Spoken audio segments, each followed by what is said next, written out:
Hello, welcome to my channel. This is Silverlyn on Be the Light Christian channel where we build our community spiritually, financially, and physically. Today, I'm going to be sharing 7 smart things that you can do with your tax return. This is tax return season, right? And we like getting tax return. We love tax return. So this is the season for it. So I thought I would share some 7 smart things that I think you can do, with your tax return. Without further ado, I'm gonna jump right into it. Tip number 1 is to set up an emergency fund. When you receive your tax return, if you don't have an emergency fund, you want to do that first. There is nothing as good as you having some financial security, something to safeguard for rainy days if some emergency may hit. So you always want to have an emergency fund account. So this might be an opportunity for you to fund that account, set up if it's an account or you're putting it in a lockbox somewhere and keeping it, however you do it. Set up an emergency fund for yourself or for your household. So the tax return could be just an opportunity for you to do just that, to set up that emergency fund account. Tip number 2, smart tip number 2, what you can do with your tax return is to pay off the debts that you may already have. If you have lingering debt, this might be an opportunity to pay it off. I know some people get so much in tax return, that they can do quite a bit with it. Some people get several thousands of dollars. So you may want to pay off debt that you have, start from the smallest amount of debt you have and you do like a snowball. You pay it off, you snowball it. An idea that I got from Dave Ramsey. I have to credit that man because I think he's a legend in the personal finance world, I think. Yeah, you want to pay off that debt in a snowball manner. Like you start from the smallest debt you have, you knock that one off, you go to the next one, you knock it off, you pay it off. I'm telling you, there is such a freedom that comes when you owe nobody anything. There is such a freedom, that comes when whatever you have, that's it, and you don't owe anybody nothing.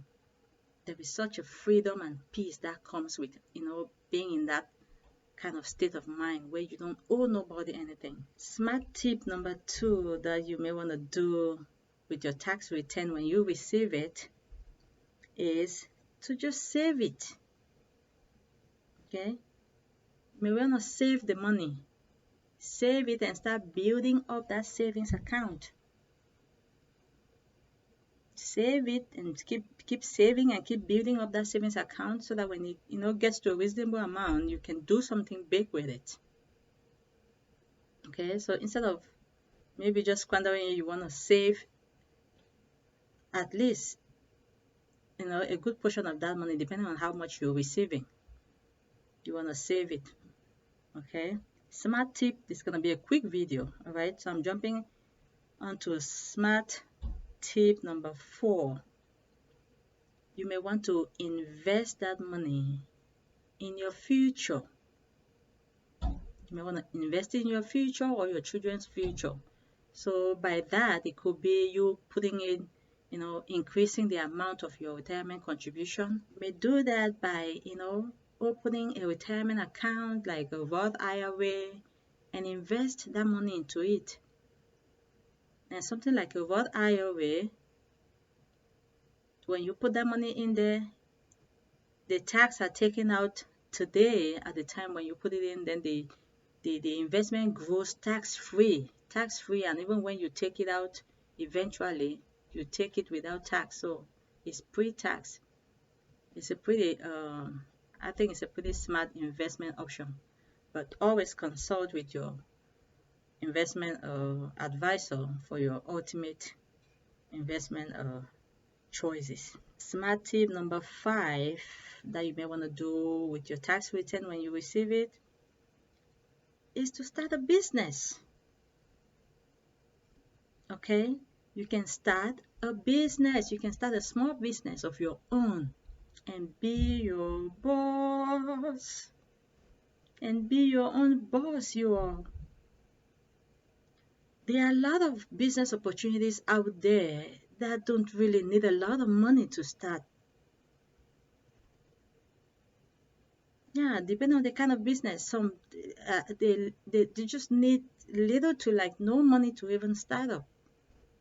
So you may want to use that opportunity, depending on how much you're receiving back in your tax return to start up, maybe start up a business. Maybe it's something you've been wanting to do for a long time and you never really had a capital. Why not use this opportunity, use this tax return as a capital to start up a business of your own? Another smart thing you can do with your tax return is to buy assets that appreciate in value. Okay? Buy assets like real estate properties that appreciate in value over time.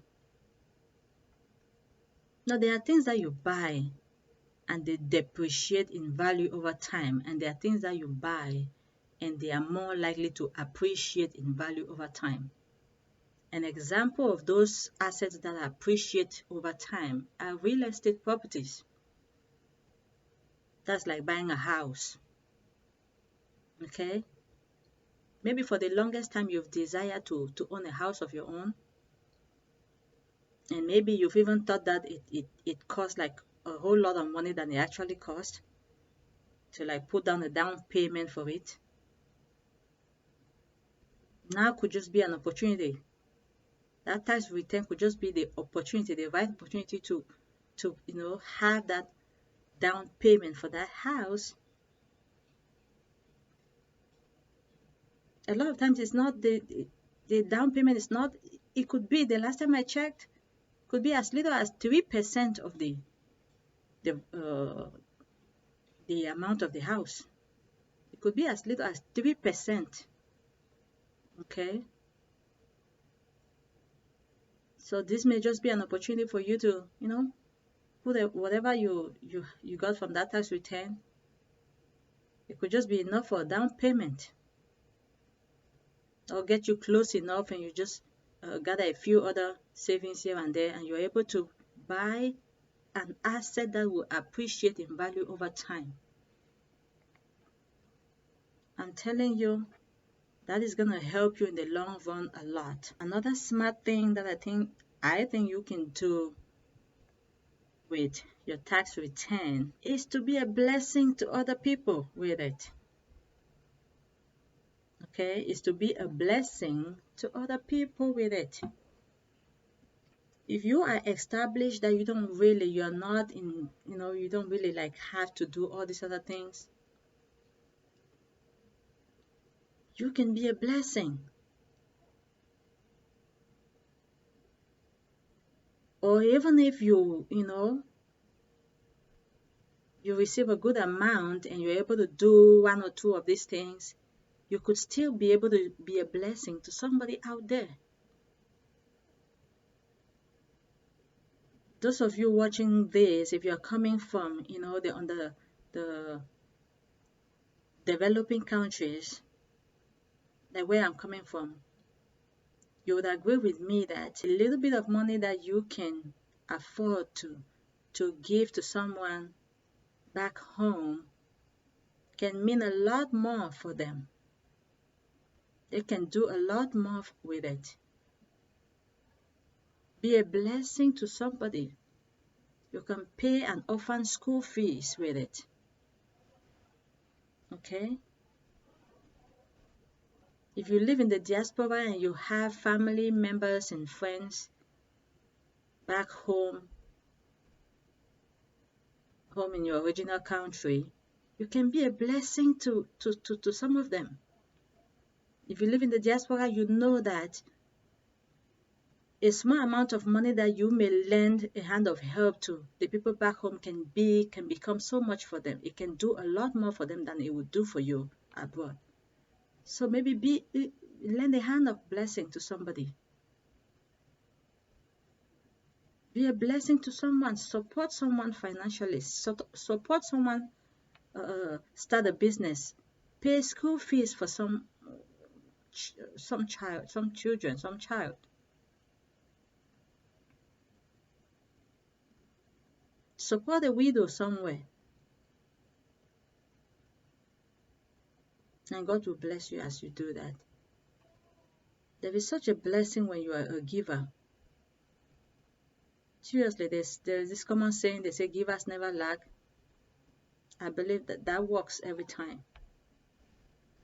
Because somehow God knows how to supply your needs when He knows that you are only a vessel. Because as soon as He puts the supply in your hands are always open to share it with many.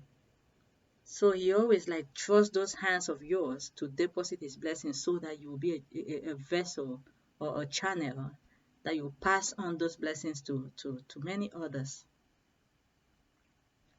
That's all I have for you today.